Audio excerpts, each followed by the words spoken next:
سگا بیٹا جب قبر میں دفن کرتا ہے نا تو وہ بھی کہتا ہے وہ کونا، یہ کونا تھوڑا سا مٹی کم ہے، یہاں بھی مٹی ڈالو۔ پہلے لوگ روزانہ جاتے ہیں، پھر ہفتے کے بعد، پھر مہینوں بیت جاتے ہیں۔ کچھ قبریں ایسی بھی ہیں جن پہ کھڑے ہوں تو لگتا ہے قبریں رو رہی ہیں اور کہتی ہیں جاؤ میرے گھر والوں سے جا کے کہو کوئی پھیرا ہی لگا جائے۔ وہ ایک دفعہ آئے تو صحیح، کوئی مٹی نہیں ڈالتا۔ بادشاہوں کی قبریں روتی ہیں، سرمایہ داروں کی قبریں روتی ہیں، کوئی جاتا نہیں۔ اتنے اتنے موٹے سوراخ ہے قبروں میں، آپ اپنے شہر کے قبرستان پھر کے دیکھ لیں، سوراخ ہے۔ او بھائی، حضرت مولا علی شیر خدا قبرستان گئے تو پہلے رونے لگے، پھر کہنے لگے قبروں والوں کیا حال ہے تمہارا؟ تو آپ فرماتے ہیں مردہ مجھے اندر سے بول کے کہنے لگا علی کفن پھٹ گیا، ہڈیاں ٹوٹ گئی، مال تو دے آئے تھے وارثوں کو پر حساب ہمیں دینا پڑ رہا ہے، تو بتا پیچھے کیا حالات ہیں؟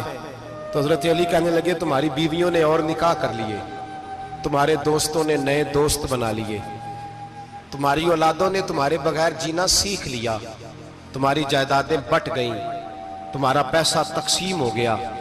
پہلے تو کوئی تمہارا نام لیتا تھا، اب تو تمہارا ذکر ختم ہو گیا، اب تو ایک دو نسل تک تمہارا ذکر تھا، اب تو تمہیں یاد ہی کوئی نہیں کرتا۔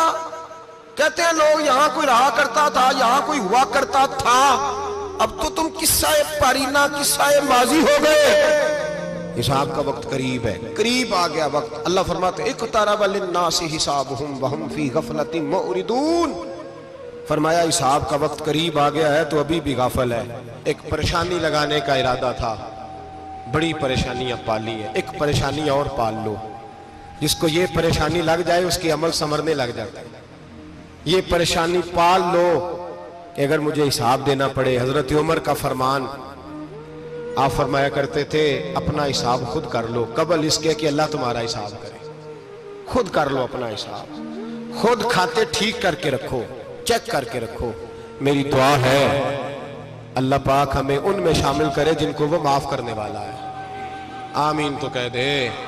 اللہ تبارک و تعالی ہمیں ان لوگوں میں شامل کرے جنہیں اللہ بغیر حساب جنت عطا کرنے والا ہے۔ فکر پیدا کریں، سوچ پیدا کریں۔ اللہ تبارک و تعالیٰ کو راضی کرنے کے ایام ہے اور اس کی رضا کی طرف توجہ کریں سارے حضرات۔ اللہ تبارک و تعالیٰ آپ کو سعادت مندیاں اور برکتیں عطا فرمائے۔